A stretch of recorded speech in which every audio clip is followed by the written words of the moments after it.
안녕하세요. 박원철 노무사입니다. 제가 소개 페이지를 안 만들어 왔는데 간단하게 제 소개를 하면요. 저는 19회 노무사이고요. 19기가 그 2010년입니다. 되게 오래됐죠. 그래서 이 수험에서는 제가 좀 이제 고년차인데 그러기에는 이제 좀 젊은 노무사 중에 속합니다. 젊다는 걸 강조를 합니다. 시대의 트렌드에 뒤처지지 않는다. 그리고 제 특징이 있다면요. 다른 분들은 뭐 이제 노무법인 이렇게만 생활하셨는데 저는 직장부터 생활을 했었어요. 그래서 공공 분야 그리고 기업 이런 데서 인사노무 관리 분야에 좀 근무를 하다가 그러면서 제가 대학원도 다녔습니다. 대학원에서는 이제 제가 석사 과정 중에 있고 현재 수료를 했고요. 그런데 아직 이제 논문을 완성을 못했기 때문에 아직도 저도 교육을 받고 있는 입장입니다. 그리고 이제 강의도 지금 병행을 하고 있습니다. 여기까지 이제 제 소개를 좀 드렸고요. 이 소개를 기반으로 해서 뒤에 있는 내용들을 좀 설명드리도록 하겠습니다. 지금 좀 숨이 가쁜데요. 죄송합니다. 갑자기 차량을 좀 이동 주차해달라 해가지고 하필이면 이때 그래서 이동 주차하고 헐레복도 왔더니만 호흡이 고르지가 못해요. 아이고 죄송합니다. 자 이제 들어가 보면요. 일단 앞에서 좋은 얘기들 많이 해주셨잖아요. 그래서 저는 수험 전반적인 이제 흐름을 좀 말씀드리려고 해요. 그래서 지금 노동법이랑 엮이긴 하지만은 우리 노무사 시험의 특징이 뭐냐라고 했을 때는 1차 시험이 있고 2차 시험이 있는데 1차 시험은요. 솔직히 말씀드리면 허들입니다. 허들. 이거는 합격한다고 해서 뭔가 어드밴티지가 있는 것도 아니요. 그리고 점수가 높다고 해서 여러분한테 전혀 가점이 있는 게 아닙니다. 그래서 1차는 최소한의 노력으로 빨리 합격을 하는 게 목표가 돼야 돼요. 그래서 우스갯소리로 1차 수석이 몇 점인 줄 아세요? 1차 수석은요. 60점으로 붙어야 돼요. 평균 점수 60점으로 딱 붙어야 이건 수석이고요. 100점 맞잖아요. 그러면은 왜 그랬을까? 되게 부끄럽다. 이렇게 됩니다. 그 정도로 1차는요. 합격이냐 불합격이냐 이게 중요한 거지. 이걸 몇 점을 맞고 점수를 잘 맞는 게 중요하지 않다. 이렇게 말씀드릴 수 있겠어요. 그래서 1차는요. 준비 기간에 달렸다라고 돼 있는데 이 말이 무슨 얘기냐면요. 최소한의 노력으로 합격을 해야 된다. 그래야 동차를 합격한다. 시간을 짧게 하고요. 그리고 노력을 최소화해야 됩니다. 그래야 우리가 2차 시험을 놓치잖아요. 밑에 있는 내용 보시면 절대평가고요. 60점 이상만 맞으면 되고요.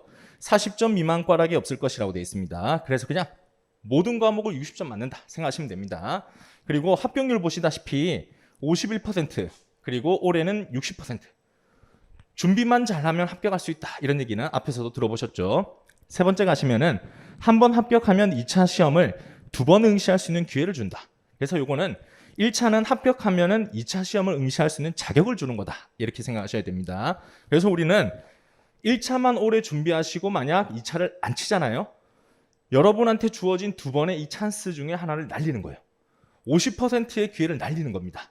그래서 여러분들은 올해 1차 합격했다? 무조건 2차를 들어갈 수 있도록 준비를 하셔야 된다. 그래서 올해 합격하면 동차. 올해 합격 못한다 하더라도 내년에 무조건 합격할 수 있는 그런 수준으로 공부를 해주셔야 수험 기간 낭비 없이 갈 수 있다라는 겁니다. 그래서 생각보다 노무사 수험이 요즘 뭐 길어지고 있다 이런 얘기도 들어보셨을 텐데 이런 전략 잘 모르시는 분들이 있어요. 그래서 처음에는 뭣도 모르고 그냥 1차가 다가오니까 1차 준비를 해요. 1차 합격하잖아요.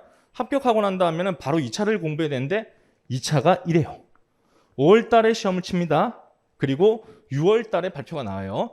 6월 달에 1차 합격했죠. 그러면은 9월 달에 2차 시험. 이것도 뒤로 밀린 거예요. 원래는 8월쯤에 있거든요.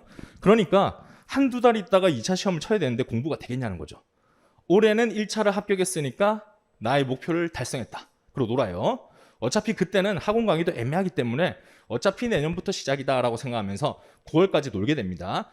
놀다가 이제 막상 내년도 준비를 딱 해보면 지금까지 왜 놀았을까? 그때부터 후회를 하시는 거예요. 그렇게 해서 1년 내내 준비를 해서 2차 시험을 들어가게 되는데 만약 불합격했다. 그러면 시험은 딸랑 2번밖에 안 쳐봤잖아요. 1차 한 번, 2차 한 번. 근데 벌써 수험 경력은 3년 차가 되는 거예요. 이렇게 나도 모르는 사이에 시기를 모르고 준비를 언제 해야 될지 몰라가지고 생각보다 3시, 4시 이렇게 되시는 분들이 많다는 겁니다. 그래서 여러분들은 지금 되게 잘 오신 거예요. 알고 오셨든 모르고 오셨든 지금부터 준비하시는 게 시간적으로는 제일 효율적이다. 이렇게 말씀드릴 수 있겠어요. 그래서 1차 시험이 2차 시험 준비에 영향을 주는 일정이다. 1차가 2차를 위주로 쭉 공부하셨는데 오히려 1차 시험 때문에 잠시 2차 시험을 손을 놔야 돼요. 그랬다가 여러분들이 다시 복귀하는 이때 2차 시험을 이제 못 따라간다. 말이 좀 어려웠죠. 무슨 얘기냐면요. 동차로 준비할 때 이렇게들 많이 합니다.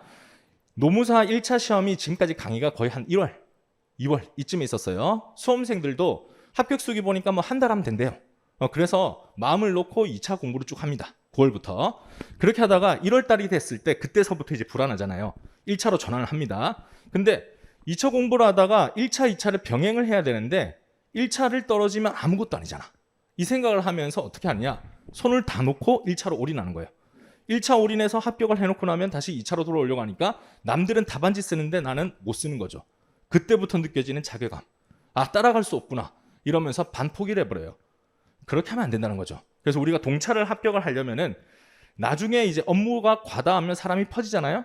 업무가 과다하지 않게 미리미리 분배를 하셔야 돼요. 그 점에서 지금 학원에서는 9월부터가 본격적인 2차 강의가 시작됩니다. 그 전에 1차를 부담스러운 과목들을 미리 해놓자는 겁니다. 해놓고 그래서 나중에 1월 달에 1, 2차 병행하는 게 아니라 1월 달에도 계속 2차 과목을 준비하시고 지금은 1차 공부를 어느 정도 해놓고 나중에 부담을 덜어야 2차를 끝까지 가져갈 수 있다. 그 점에서 이번 일정은 되게 좋은 일정입니다. 동차를 충분히 노려볼 수 있는 일정이에요. 한두 달 차이로도 사람들은 그렇지 않습니까? 일주일에 52시간 근로를 해보는 거하고 일주일에 100시간 근로하는 거하고 했을 때 52는 그래도 해볼 만하다. 주 12시간 연장 근로니까. 근데 100시간 하면 아 이건 퇴사다. 사람 죽인다. 이렇게 생각하잖아요. 고작 일주일인데도 이렇게 사람은 큰 부담을 느껴요. 그러니까 여러분들이 지금 이렇게 한두 달만 좀 땡겨가지고 부담을 덜어놓으시면은 나중에 여러분들은 다른 경쟁 상대들 비해서 2차 시험을 계속 유지할 수 있기 때문에 동차 합격 확률이 올라간다. 이렇게 생각하셔야 되겠습니다. 자, 다음 가시면 그럼 2차 시험은 어떤 특징이 있는가라고 보시면요. 1차는 예선이었습니다. 2차를 치기 위한 자격을 줄 뿐이고요. 2차 시험이 우리 시험의 본격적인 경쟁이다라고 합니다. 그래서 요걸 잘 하셔야 되는데 그럼 2차 시험은 어떤 특징이 있느냐? 현실의 문제를 해결할 수 있는 전문가의 역량을 가지고 있는지라고 돼 있죠. 말이 어려운데 이겁니다. 여러분들이 노무사 합격하는 순간 뭐가 되느냐? 한 번도 인사노무 분야에 대해서 생각을 하지 않았지만 이제부터는 여러분들이 모두가 전문가라고 보는 거예요. 노무사님, 우리 회사에서 퇴사를 했는데 직원이 갑자기 노동청에 신고했습니다. 어떻게 하면 될까요? 저도 처음이라. 이러면 안 돼요. 제가 전문가이기 때문에 이렇게 하셔야 됩니다라고 법 몇 조에 의해서 판례에 의해서 이런 얘기를 막 해줘야 돼요. 그러니까 그냥 보통 실력 가지고 안 되겠죠. 그런 거에 대한 법률 해석과 이런 문제가 발생했을 때 어떻게 해결책을 줄 수 있는지에 대해서 여러분들이 다 공부가 돼 있어야 됩니다. 그러니까 공부가 1차는 누군가가 말을 해주는 걸 들으면서 맞는지 아닌지만 알면 돼요. 2차는 여러분들이 문제 분석을 하고요. 문제에 대해서 법조 몇 조가 있고요. 해석은 이렇고요. 해결책은 이렇다라고 다 알려줘야 됩니다. 굉장한 실력을 요구한다라고 볼 수 있겠어요. 그래서 이 공부가 어렵다라고 말씀드릴 수 있겠고요. 상대평가 60점 이상이라고 돼 있는데 똑같죠 앞에. 앞에도 60점, 40점 미만 없으면 돼라고 했는데 여기서의 60점은요. 앞선 60점하고 차원이 다릅니다. 앞선 시험의 객관식 시험에서의 60점은 여러분들이 맞추면 100점 나와요. 조금만 노력하면. 근데 여기서는요. 60점이 만점이라 보셔야 돼요. 그래서 생각보다 노동부 고시 이런 거 보시면 60점? 쉬운데? 라고 생각하는데 60점 맞는 사람들이 보니까 이 학원에서 상위 랭커에 들어가는 사람들, 답안지 다 풀어내는 사람들, 이런 사람들이 60점이더라 라는 겁니다. 그래서 여러분들 학점으로 말씀드린 게 가장 쉬울 것 같아가지고 학점 기준으로 한다면 A0도 아닙니다. A+ 받아야 된다. 모든 문제에 대해서 기말고사, 중간고사 빠짐없이 다 써내는 그 정도 실력을 갖춰야 된다. 이렇게 말씀드릴 수 있겠어요. 그리고 작성하는 글은 소논문이다라고 돼 있죠. 주제를 던져주면 여러분들이 백지에다가 목차를 잡고 내용을 추구하고 내용에 대한 결론까지 쭉 써내는데 그게 생각보다 많은 페이지를 요합니다. 이거는 나중에 2차 강의 그때 가서 또 말씀드리도록 하고요. 네 번째, 계속되는 망각과 계속되는 내용 암기라 돼 있는데 이게 무슨 내용이냐면요. 논문을 작성하는데 참고 문헌 보고 뺏기는 게 아니에요. 여러분 머릿속에 암기를 해서 적어야 됩니다. 그런데 외웠죠. 하지만 어제 일도 기억 못하는 우린데 그렇지 않습니까? 어제 12시간 전에 뭐 하셨죠? 기억 안 나잖아요. 그런데 지금 이 텍스트, 어려운 텍스트를 외워서 그 내용을 복사 붙여넣기 해라. 아, 사람이 할 짓이 아닌데? 라고 하지만은 계속 반복을 하는 거예요. 그래서 오늘 외웠지만 내일은 까먹고 좌절하지 않고 또 외우고 그렇게 해서 써내는 걸 연습을 하셔야 됩니다. 네, 논리적인 답안 작성을 위해서 모의고사 문제풀이 첨삭이라고 돼 있는데 이거를 내가 썼다라고 했을 때 잘 썼는지를 또 봐야 되겠죠. 그래서 학원 같은 걸 이용하시는 이유가 첨삭받으면서 이 내용은 틀렸습니다. 이 내용은 제대로 썼습니다. 이런 평가를 또 받으셔야 객관적으로 제대로 된 해결책을 줬구나. 이런 것들을 알게 됩니다. 자, 이렇게 해서 2차 시험 준비를 하시면 되는데 학습 방법 보시면 1차는 효율적인 학습을 해주셔야 된다라고 아까 말씀드렸죠. 그래서 객관식이고 특히 노동법에서는 2차와 1차가 중복됩니다. 그래서 노동법은 이제 저 강사님이 이제 두 분 있잖아요. 한 분은 8월 달에 시작을 하시지만 저는 1월 달에 시작을 합니다. 1월 달에 하는 이유는 8월 달에 미리 좀 준비하고 오셔도 되는데 저 같은 경우에는 GS 연기를 먼저 배우고 겹치는 부분은 좀 생략을 하고 1차에 또 특징적인 부분들은 추가하고 이런 식으로 해서 여러분들이 선택적으로 전략을 수립할 수 있도록 그렇게 시기를 좀 달리할 겁니다. 중복되는 부분이 있고 중복되지 않는 부분이 있고 효율적인 학습은 시험에 나올 부분으로 왜 문제가 되는지를 알면서 암기하고 이해할 내용을 구분을 해줘야 됩니다. 객관식에 이게 중요해요. 그 지문이 바뀌었다라고 했을 때 왜 이 부분이 바뀌었을까? 어떤 이유로 바뀌었을까? 이 지문에서 요구하는 건 어떤 내용일까? 이걸 파악하면 문제를 맞추거든요. 근데 그렇지 않고 그냥 멍하니 읽다 보면은 좋은 글로 돼 있잖아요. 좋은 글로 돼 있고 법정 용어로 돼 있으니까 그렇지 맞는 얘기 하다 보면 그냥 용어를 뺏겨요. 틀려버리는 거예요. 자, 그렇지 않도록 이제 제가 시험에 나올 것 그리고 문제되는 부분만 찍어가지고 강의를 하겠다. 이렇게 말씀드릴 수 있겠고요. 요거는 방금 말씀드린 거하고 겹칩니다. 그래서 부담 줄이는 교재, 시험에 나올 부분만으로 구성하고 혼란스러운 부분이 있다. 암기를 위해서 표로 정리해드리고 그리고 제 강의의 특징은 제가 강사 생활도 했지만은 실무 경험도 있고 현재도 실무를 하고 있기 때문에 이 문제가 어떤 배경에서 나왔고 현실에서는 어떻게 쓰인다. 이런 것들을 말씀드릴 겁니다. 그래서 여러분들이 노무사 생활을 안 했지만 나중에 합격하시면 한 3년 차 되는 것 같은 느낌. 이렇게 되더라 라고 하고 아는 것처럼 할 수 있도록 제가 설명을 해드릴 거예요. 그리고 오답까지 체크하는 문제풀이라고 되어 있는데 이 객관식 문제의 핵심은 이거라고 생각해요. 뭐 때문에 문제 나왔다 이것도 중요하죠. 그런데 운이 좋아서 맞췄는지 실력으로 풀었는지 이게 중요하잖아요. 근데 여러분들이 문제 푸시다 보면은 5개 지문 중에 그냥 정답인 것 같아서 또는 아닌 것 같아서 찍지 제대로 된 실력으로 못 푸는 경우들이 있죠. 그래서 저는 문제 풀이 할 때는 이 부분 때문에 오답이다 해서 여러분들이 확실하게 알 수 있도록 그렇게 강의를 할 겁니다. 자, 2차 강의로 가시면요. 2차는 주관식이고 노동법 해석에 문제가 발생하는 부분이라고 돼 있는데 여러분들이 카페 가보시면 이런 것들이 있을 겁니다. 쟁점이 어쩌고저쩌고. 쟁점이 뭔데? 네, 쟁점은요. 법이라고 하는 것이 바라보는 관점에 따라 해석의 여지가 있습니다. 네, 여러분들 요번에 뭐 임금 피크제 무효다 이런 얘기 들어보셨을 거예요. 그럼 임금 피크제가 뭔데? 근데 왜 그걸 가지고 근로자와 사용자가 서로 다른 주장을 하는데? 이런 것들이 쟁점인 거예요. 그럼 뭔가 해석의 기준이 있겠죠? 그 해석의 기준을 공부하는 게 우리가 노동법에서 2차 노동법에서 하는 겁니다. 그것도 효율을 위해서 정확한 의미를 파악해야 되고 그리고 이 문제 해결에 필요한 이론과 판례를 암기를 해줘야 됩니다. 그리고 현재 해석에 맞춘 문제 해결 능력이 필요한데 여기서 중요한 건 이겁니다. 현재 해석. 현재 해석이란 건 뭐냐? 여러분들만의 해석이 아니라 지금 현재 대법원은 어떤 해석을 하고 있다? 교수님들은 어떻게 바라본다라는 사회의 보편적인 해석 방법이 있습니다. 그걸 여러분들이 배우시고 암기하셔가지고 쓰셔야 되는 게 2차의 핵심입니다. 그래서 이거는 아까도 말씀드렸듯이 이해하는 것도 중요하지만 계속 까먹기 때문에 반복해서 암기를 하셔야 돼요. 자, 그러면 제 강의 때는 어떤 것들을 해드리냐? 실무 기반 사례로 이해를 높인다라고 했죠. 그냥 그리고 그냥 사건이 아니고 현실에서 일어나는 문제입니다. 그래서 제가 경험했던 사례, 그리고 제가 회사에서 경험했던 사례 이런 것도 알려드리면서 이 법조문이 현실에서 이렇게 발생한다. 이렇게 보여드리고요. 그다음에 쟁점의 핵심만 정리한다라고 되어 있는데 너무 내용이 길고 현학적이고 교수님 이야기 쭉 해봤자 현실의 문제 해결 못해요. 그래서 답안지 쓸 수 있는 문장으로 압축해서 제가 교재도 냈고 그리고 요약서도 있습니다. 네, 이 부분만 쓰세요. 이렇게 알려드릴 거예요.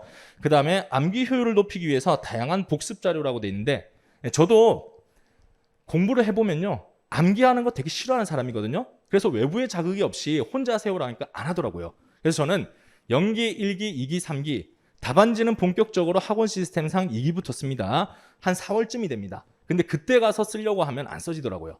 그걸 잘 알고 있기 때문에 연기부터 쓰는 연습을 할 거예요. 그때는 완전 풀 답안 쓰는 게 아니고요. 이런 내용을 설명해 보세요. 글로 한번 써보세요. 이런 것들 계속 연습을 합니다.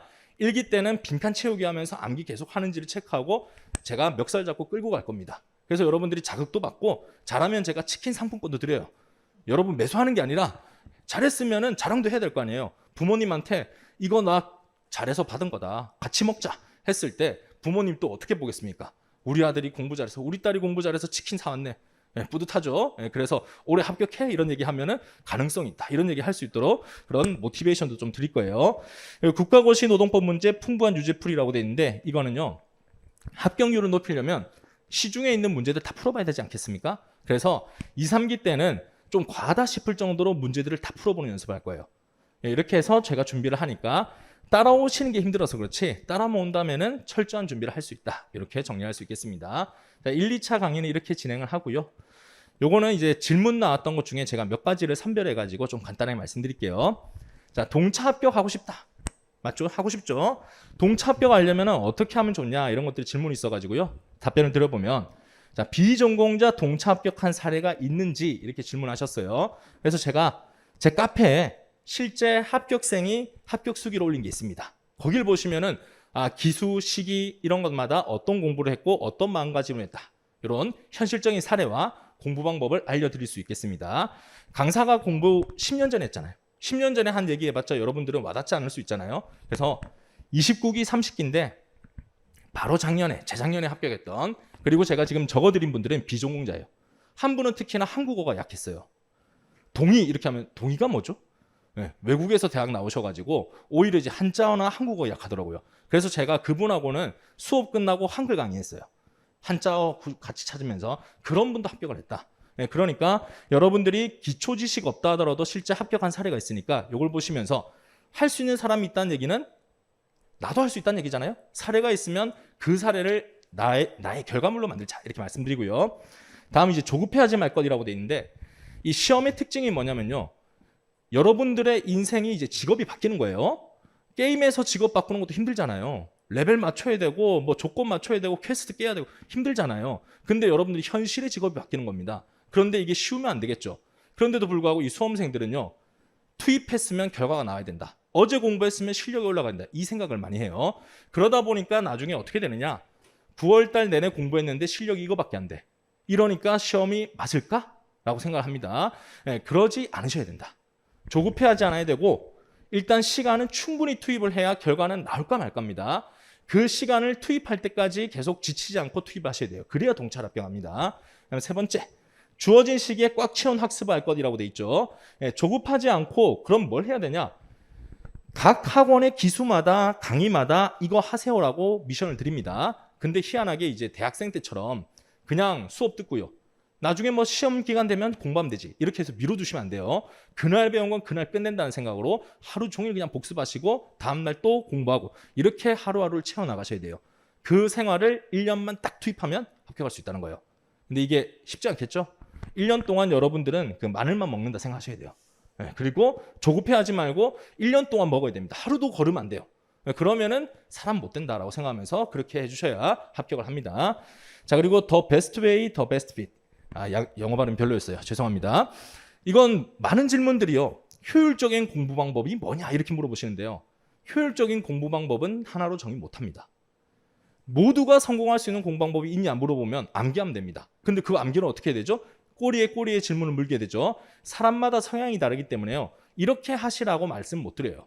그래서 여러분들이 뭘 해야 되냐면요. 나한테 맞는 방법, 나한테 좋은 조건을 찾아야 됩니다. 저는 암기가 힘들었던 사람이기 때문에 저는 이해를 좋아하는 사람이에요. 그래서 어떤 문제가 있으면요.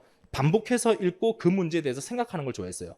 근데 어떤 분들은 닥치고 그냥 외워. 이걸 좋아하시더라고요. 그런 분들은 깊이 있는 문제, 이런 해석도 가능하죠. 이런 거 싫어하시더라고요. 그냥 외울 수 있는 건 밑줄 쳐주세요. 이렇게 사람이 달라요. 어떤 분들은 아침형 인간이고 어떤 분들은 오후가 돼야 몸이 풀린대요. 그런 사람한테 세븐일레븐 7시에 일어나세요. 안 되겠죠? 이러니까 생활 리듬부터 공부 방법까지 다 여러분들한테 맞는 방법이 있어요. 근데 이걸 알려면 어떻게 되냐? 공부를 해봐야 됩니다. 그래서 이거는 실패해보고 방법 바꿔보고 하면서 좌충우돌 하면서 여러분들이 여러분한테 맞는 방법을 찾아야 돼요. 근데 그걸 언제 해야 되느냐? 지금부터 하시는 거죠. 지금부터 공부해보고 이렇게 해봤는데 아니더라 하면 방법 바꿔보고 그렇게 하셔야 여러분들이 본격 궤도 올라오는 9월 달부터는 공부에 몰입할 수 있어요. 근데 여러분들이 9월부터 시작해볼까라고 하면서 공부 시작하죠? 여러분한테 맞는 방법 찾다 보니까 어느새 3월, 4월 돼요. 그럼 반쯤 포기한단 말이에요. 올해는 1차만 하자. 그럼 안 되겠죠? 그래서 지금부터 여러분들이 여러분한테 맞는 방법을 찾는 게 좋다. 이렇게 말씀드리고요. 자, 두 번째 질문을 또 가져왔습니다. 모티베이션이 필요하잖아요. 노무사 경쟁률이 왜 올라갈까? 그리고 전망은 어떨까? 이렇게 말씀드려보면요. 자, 노무사 자격증 왜 수요가 갑자기 올라갔을까? 특히나 올해는 8,000명까지, 실제는 7,000명이 응시를 했지만 많은 접수했어요. 제 생각은 이렇습니다. 노동 관련 법률 리스크가 커지고 있다. 그럼 뭐 중대재해처벌법, 우리 시험 범위는 아니지만 산업안전보건법 최근 이슈가 되고 있죠. 그 다음에 요즘은 노동법 근로자들이 더 잘 압니다. 어디 검색해 보면은 뭐 최저임금이 어쩌고 주휴수당이 어쩌고 다 알아요. 그래서 월급 받고 난 다음에 사장님 찾아가요. 이상한 것 같은데요? 그럼 사장님은 몰라가지고 어버버 하다 보면 어느새 누가 오라고 하냐? 노동청에서 출석하세요. 해고했고 굿바이 했는데 갑자기 노동위원회에서 나오세요. 이래요. 그러다 보니까 이거 법적 리스크가 크니까 노무사가 필요하구나 하는 시장에 니즈가 있다는 겁니다. 또 사무직 노조, 노동조합들도 요즘 많이 생기고 있어요. 노조 조직률이 10%에 머문다라고 했던 게 몇 년 전인데 이제 20%까지 올라가고 있어요. 그럼 대기업에서 이전까지는 그냥 서로 뭐 네가 남이냐? 그러면서 인사관리, 노무관리 했는데 이제부터는 전문화된 사람들하고 노무관리해야 법적으로 문제가 안 되더라. 이런 또 니즈가 있습니다. 그럼 직장 내 괴롭힘부터 해가지고 이제 노동에 대한 가치가 달라지고 있죠. 근데 이 문제를 예전처럼 주먹구구로 해결할 수 없습니다. 최근에도 어떤 대형 회사, 피모 회사에서 잘못 처리했다가 이슈가 되고 있습니다. 이렇게 뭔가 문제가 터졌는데 이 노무 이슈가 터지면 옛날처럼 그냥 사내에서 쉬쉬할 수가 없어요. 그러다 보니까 노무사 자격증이라는 게 훨씬 가치가 있어지고 필요가 있어지더라. 이렇게 생각합니다. 그리고 이 노무사는 좋은 게 뭐냐면요. 다른 자격증들은요. 4차 산업 시대에 그냥 기계 또는 전자 시스템이 대체할 수 있다고 얘기해요. 근데 이 노무사는요. 사람의 일이잖아요. 이 사람의 심리와 표정을 통해 가지고 문제 해결을 해주고 또 갈등이 있을 때 다른 해결 방법이 있으면 대안도 제시해줘야 됩니다. 사람이 사람을 관리하는 일이에요. 그렇기 때문에 요거는 제가 실무하면서도 많이 들었던 얘기입니다. 어떤 분들이 이런 얘기를 해요. 공부 잘하셨던 분들이에요. 나도 공부는 잘했기 때문에 노무사 시험을 합격할 수 있는데 이 일은 노무사님 진짜 대단하시다. 나도 함부로 못하겠다. 이런 얘기 하세요. 그래서 대체되기가 되게 힘든 그런 업무입니다.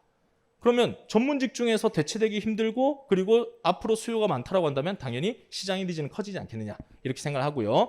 그리고 그러면 이제 합격하고 난 다음에 전망은 괜찮냐 물어보시면은 인사 노무 분야 전문가잖아요. 요즘에는 기업 채용들 한번 가보시면 알겠지만은 다양한 분야에서 여러분들을 모집하고 있습니다. 저도 지금 10년 차 노무사로서 어디에 올려놓으면요. 바로바로 봐요. 뭐 부장급, 과장급 뭐 이렇게 얘기하는데 보고 이제 이직할 생각은 없어요. 하지만은 물어봐요. 얼마 주시죠? 들어보고 한 장 주시나요? 이렇게 물어보면은 경우에 따라서는 가능합니다. 이런 얘기해요. 그래서 이제 보고 시장에서 아직까지 잘 나가는구나. 내가 잘 나가는구나 이렇게 생각해요. 근데 여러분들도 충분히 잘 나갈 수 있다 이렇게 생각합니다. 수요가 많다. 어떤 업종이든 여러분들이 필요로 한다 이렇게 말씀드릴 수 있겠고 근로자 사용자들도 옛날에는 그냥 합의하자 이렇게 했는데 이제는요 전문적인 대리인 선임해서 싸웁니다. 그러니까 여러분들이 노무사 합격하시고 노무법인, 노무사 사무소 이런 데 가셔도 여러분들을 찾는 사람들이 많다. 그러니까 합격하고 나면 지금은 짧게 말씀드렸는데 강의 중에는 여러 번 말씀드릴 겁니다. 이런 일 했다. 이런 니즈가 있더라.